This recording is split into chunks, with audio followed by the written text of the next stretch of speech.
Sir నమస్కారం sir. నమస్తే అండి.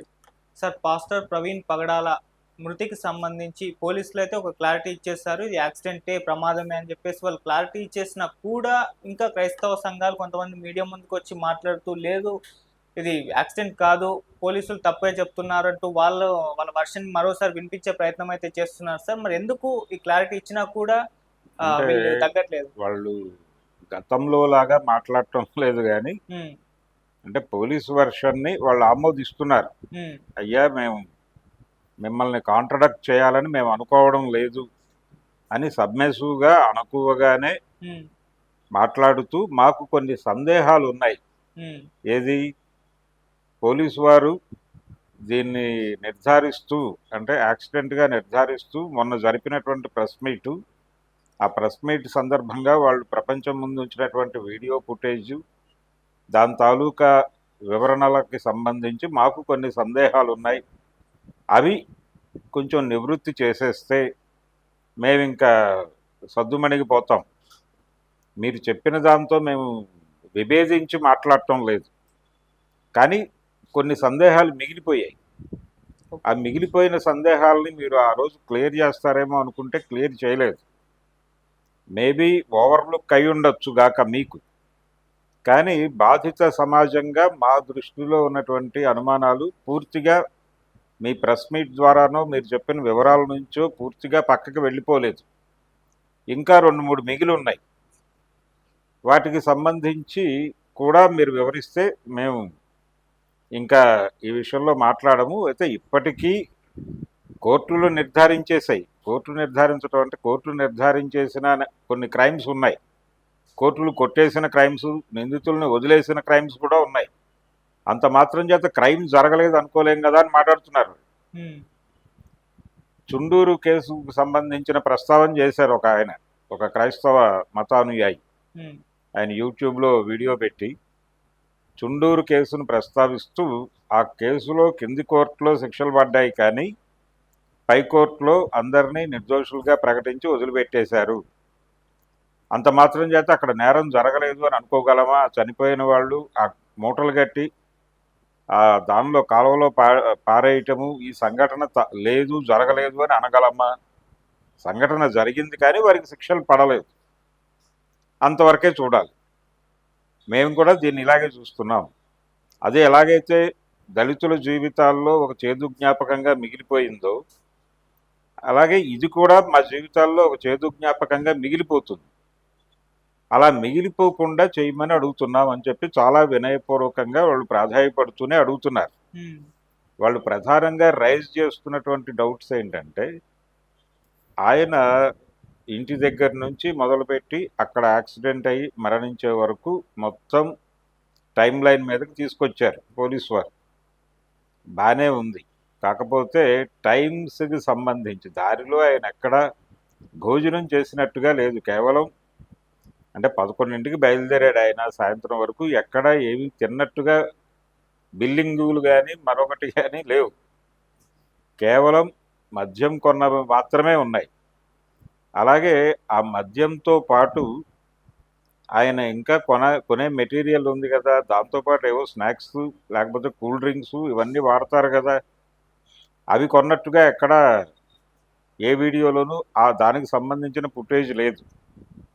అలాగే ఆయన ఎక్కడో చోట ఏదో ఒకటి తిని ఉంటాడు కదా, ఆ తిన్నవి ఎందుకు తాగినవి అంత డీటెయిల్డ్గా తీసుకున్నప్పుడు తిన్నవి ఎందుకు చేయలేదు మీరు? ఏదో హోటల్లోనూ లేకపోతే పక్కన పకోడీలో కొనుక్కుని తినుంటాడు కదా, అవి ఎందుకు చూపించలేదు అనేది ఒక ప్రశ్న వారు రైజ్ చేస్తోంది.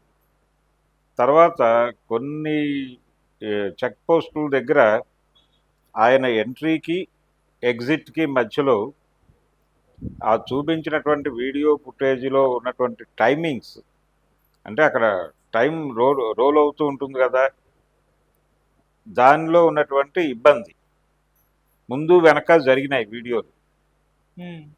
అలా మీరు చూపించిన వీడియోలోనే ఒక గందరగోళం ఉంది, ఒక 2 minutes క్లాష్ ఉంది. వెనక్కి వెళ్ళి మళ్ళీ ఎలా వస్తాడు అతను అనేది ఒక చోట ఒక టోల్ గేట్ దగ్గర ప్రాబ్లం ఉంది. ఆ టోల్ గేట్ తాలూకా వీడియోలు ఒక్కసారి మళ్ళీ వెరిఫై చేసుకోండి అని ఒక అడ్వైజ్ చేస్తున్నారు. దాంతోపాటు అక్కడ చనిపోయిన చోట ఆయన హెల్మెట్ పెట్టుకునే ఉన్నాడు. హెల్మెట్ పెట్టుకునే పడిపోయాడు, కానీ హెడ్ ఇంజురీతో చనిపోయినట్టుగా చెప్తున్నారు. అవును. ఆ హెల్మెట్ తీసిన వాళ్ళు ఏం చెప్తున్నారు? ఆయన చూసి హెల్మెట్ తీస్తే దానిలో నుంచి బ్లడ్ పడింది అంటున్నారు. క్లాట్ అయిన బ్లడ్ ఇలా బయటకు వచ్చేసింది హెల్మెట్లో నుంచి. తర్వాత మళ్ళీ మేము హెల్మెట్ పెట్టేసామని చెప్తున్నారు. ఆ బయట ఉంది, ఆ తీసిన వాళ్ళు మాట్లాడిన బయట ఉంది అవైలబుల్గా. అంటే ఆ మరణించే సమయంలో కూడా ఆయన హెల్మెట్ పెట్టుకునే ఉన్నట్టుగా ఉంది. మరి హెల్మెట్ పెట్టుకున్న వాడికి హెడ్కి ఇంజురీ అయినప్పుడు హెల్మెట్ కూడా పగిలిపోవాలి కదా. హెల్మెట్ సురక్షితంగా ఉండి లోపల తలకాయకి అంత గాయం ఎలా అయింది అనేది ఒక సందేహం. తర్వాత హెల్మెట్ మీద లోగో ఉంది, వీళ్ళు అక్కడ చూపించిన హెల్మెట్ మీద లోగో ఉంది, కానీ ఈ చెక్ పోస్టులు, ఈ మద్యం దుకాణాల దగ్గర ట్రావెల్ అవుతూ అక్కడ రోడ్డు మీద కూర్చున్నప్పుడు చూపించిన హెల్మెట్ మీద ఏ రకమైనటువంటి ముద్ర లేదు. అది ఒకటి. అంటే ఆ కంపెనీ లోగోను మరొకటో ఐఎస్ఐ మార్కో ఏదో ఉన్నాయి దాని మీద. అక్కడ ఆ మార్కులేవి ఈ హెల్మెట్ల మీద కనిపించలేదు అనేది ఒక డౌట్ వాళ్ళకి. తర్వాత అక్కడ చనిపోయిన దగ్గర ఈ కళ్ళజోడు, మాస్క్ అవన్నీ కూడా హోల్డ్ చేసి పక్కన పెట్టున్నాయి. యాక్సిడెంట్ అయిన వ్యక్తి కళ్ళజోడు అవి పెట్టుకుని అవి కూడా ఛిద్రమైపోవాలి కదా, అంత పద్ధతిగా మడిచి పక్కన ఎలా పెట్టి యాక్సిడెంట్ చేసుకుంటాడు ఆయన అనేది ఒక సందేహం.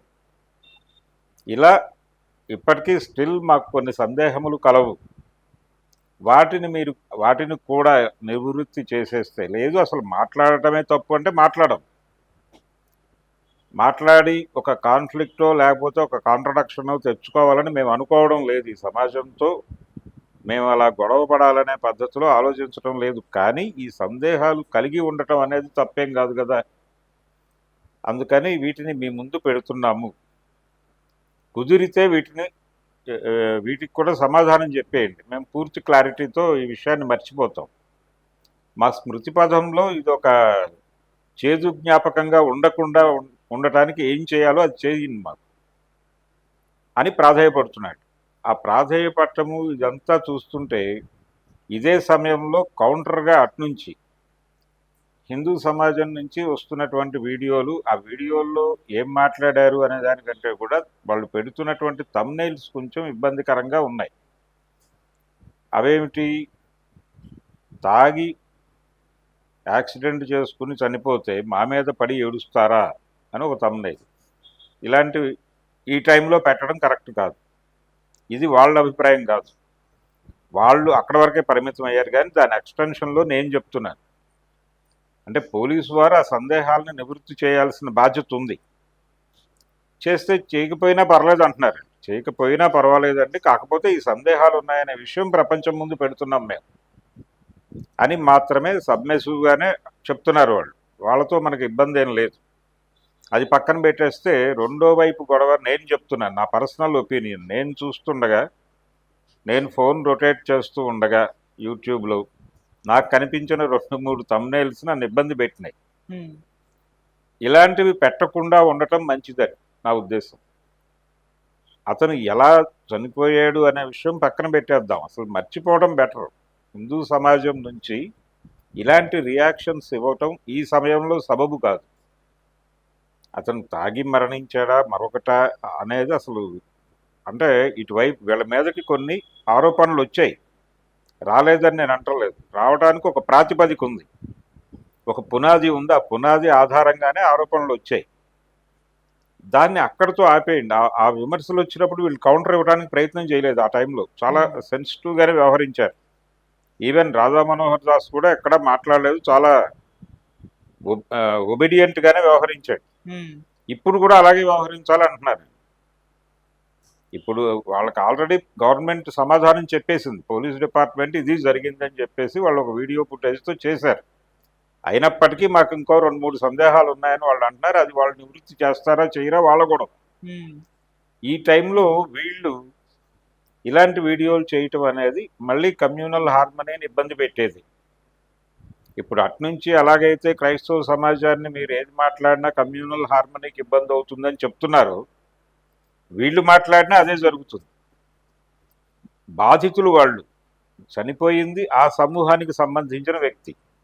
సో ఆ గొడవ, భయము, ఆందోళన నుంచి వాళ్ళు ఒక మాట అటు ఇటు అనొచ్చు, దాన్ని ఎక్స్క్యూజ్ చేసేద్దాం, చేసేసి వాళ్ళకి భరోసా కల్పించడానికి మనం ఏం చేయాలో అది చేద్దాం. నిజానికి కొన్ని హిందూ సంఘాలు కలిసి వెళ్ళి వాళ్ళని ఓదారిస్తే ఇంకా బాగుంటుంది, అది చాలా మంచి ఇండికేషన్ అవుతుంది.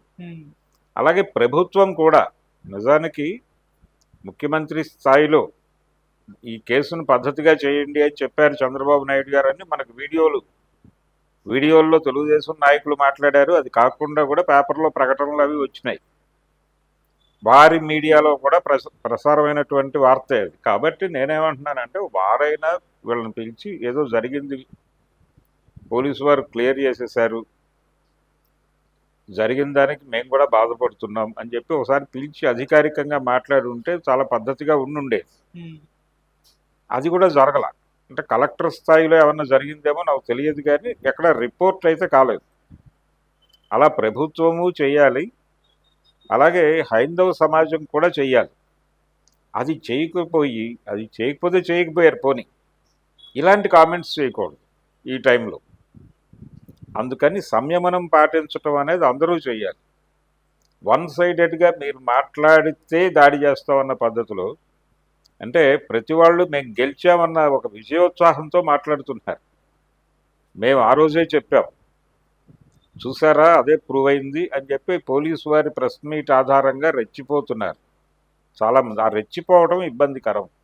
మీరు గొప్పవారే, మీరు అసామాన్యులే, మీకు ముందే తెలుసు ఏ విషయమైనా, కానీ ఇలాంటి సందర్భాల్లో కొంచెం దాన్ని తగ్గించుకుంటే పద్ధతిగా ఉంటుంది అనేది అడ్వైస్. ఇది ఆల్రెడీ కొంతమంది మీద పేర్లు పెట్టి వాళ్ళు వ్యతిరేకత వ్యక్తం చేశారు క్రైస్తవ సమాజం నుంచి. అందుకని కొంచెం వాళ్ళలో ధైర్యాన్ని నింపడానికి, భరోసా నింపడానికి కొంచెం మనం కూడా సబ్మిసివ్గా మాట్లాడటం మంచిదని హిందూ సమాజానికి కూడా నేను ఒక అడ్వైజ్ చేస్తున్నా. వాళ్ళు పట్టించుకుంటారా పక్కన బారేస్తారా అనేది వేరే గొడవ. నాకు అనిపించిన విషయం చెప్తున్నా. దీంతో పాటు ప్రభుత్వం కూడా పట్టించుకుని వారి సందేహాలను నివృత్తి చేస్తే కొంత పద్ధతిగా ఉండొచ్చు. Okay sir, thank you so much sir. Thank you.